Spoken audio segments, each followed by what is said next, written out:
First we go into the plantation, I explain you how we produce the vanilla beans. We come back here, I explain you how we dry them and how you can use them for cooking. Okay? The plantation itself is the whole mountainside. It's going the whole way into the valley. And everything we plant is 100% organic.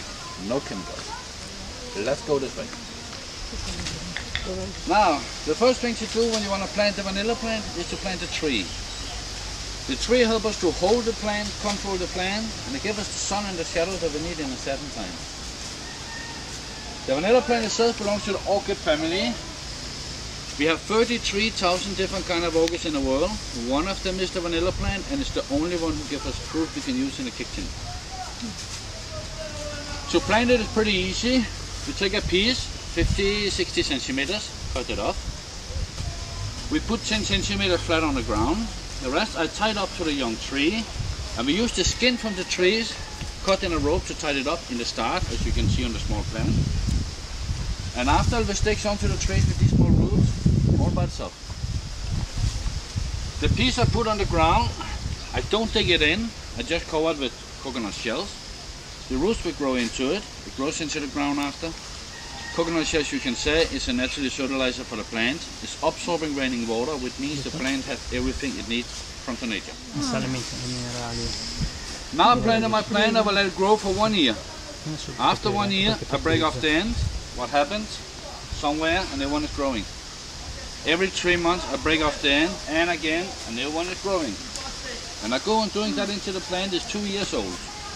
The simple reason is that the plant cannot give me any flowers before 2 years old, and when it can give me the flowers, I want it to be as big as possible to get as many flowers as possible.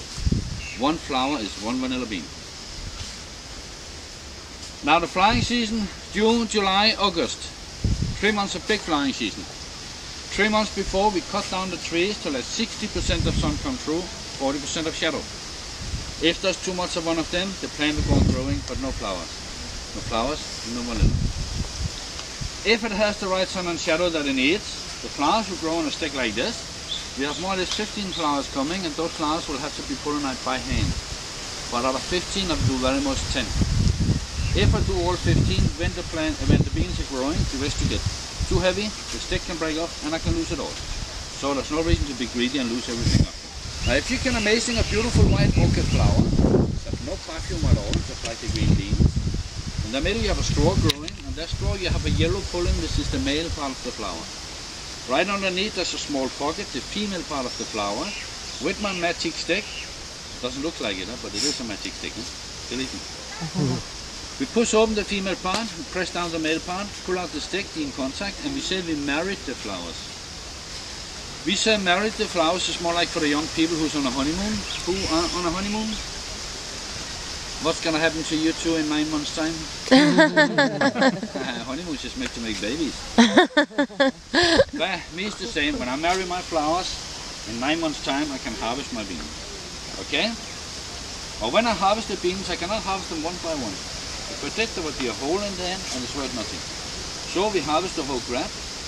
I bring it into the container in the shadow. I leave it 10-15 days, the beans will become brown and they will fall off all by themselves. And at that time I can start to do the drying. I need 4 kilo of green vanilla beans to have 1 kilo of dry vanilla beans. Quite a lot. At this time I will start to select the beans we call the broken beans. Like this one by example. You can see it's not broken at all. But there can be 2 things wrong with them. This one is too much out of form from the nature. In the packaging it wouldn't look good. When we harvest them we put them in big bags. Sometimes we hurt the skin and it gives them a scar.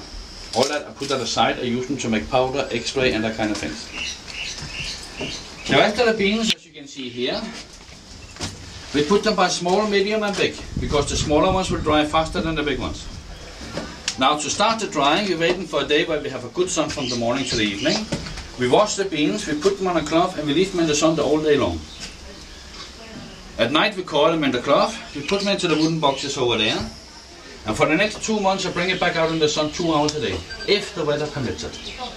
The weather doesn't permit it every day, so sometimes it takes 3, 4, even 5 months to dry the vanilla. Also the most important work of everything, we call that drying in the air. I leave the beans on as you can see here. We let them relax in the shadow for 15 days, but once a day, each vanilla bean has a massage. Once, up and down. You laugh, we don't laugh anymore, believe me. You smelled it, there's no perfume, right? Now inside we have more or less 25% of humidity. We have the small vanilla seed. Inside that seed we have a molecule which name is vanillin. And when you're mashing the beans, that's the time you're developing the flavor and the perfume of the vanilla. So we ain't got a choice, we have to do it.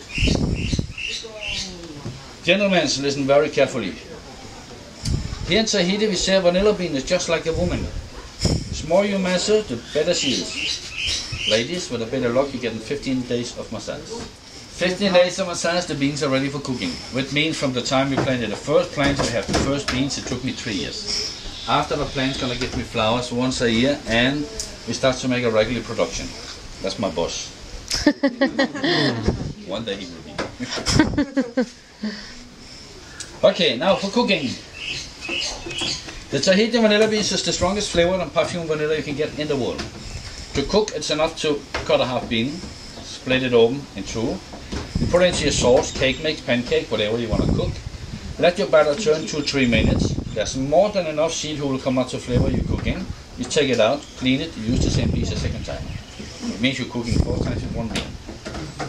If you want to make vanilla coffee, vanilla sugar, you take 1 bean complete, stick it into your can with your coffee beans or your sugar, keep it closed 5-6 days, use it normally, and you have a flavor of vanilla. And you can do it again and again with the same beans as long as you can smell it. The longer time you leave it inside, the stronger the flavor will become. To conserve the beans, there's only one way. In a glass jar, well closed, you put it in the log in the kitchen and you keep them in the dark, no daylight. If you do, the beans you put in today, you can take them out in 20 years time if you want to come out exactly the same way you put them in. Wow. The limit date on the packing is for the law. It's for food, so we have to put a limit date, but there's no limit date if you conserve it the way I just told you. Okay? In the dark, no daylight. Now, the broken beans, as you can see, they don't look good. So I bring it back out in the sun, I dry it 100%, I ground it, and I make vanilla powder. Whatever you want to cook, a half teaspoon, your cooking is finished. Here we call that cooking for lazy people. You laugh, I'm out of it all the time. Yeah, sorry. That's bad, huh? The rest I make vanilla extract out of it. When I make it, it's made out of alcohol, water, vanilla, and a little bit of sugar. I leave it 8 months, tap it in bottles, and you use 1 teaspoon to bake a cake. Now, if you want to make your own vanilla extract, you can do it. It's very easy. You take a bottle of rum, light rum, dark rum, it doesn't matter. The cheapest you can find. 20 vanilla beans. You leave it 7-8 weeks, and you have more or less the same thing as mine. It is interesting to make your own if you like to cook with vanilla extract. Because when you use 1/3, you refuel it with rum, you check your bottle, and you go on using it. And you can go on refueling your bottles for the next 5 years with no problem at all. But you leave the beans inside, you don't take them out again. The best for cooking is the beans itself, after the powder. That's 100% taste of vanilla. The vanilla extract, doesn't matter how long time you leave it, you will always have a taste of alcohol to it. So that's a question about taste. Anyway, I'm out of it, so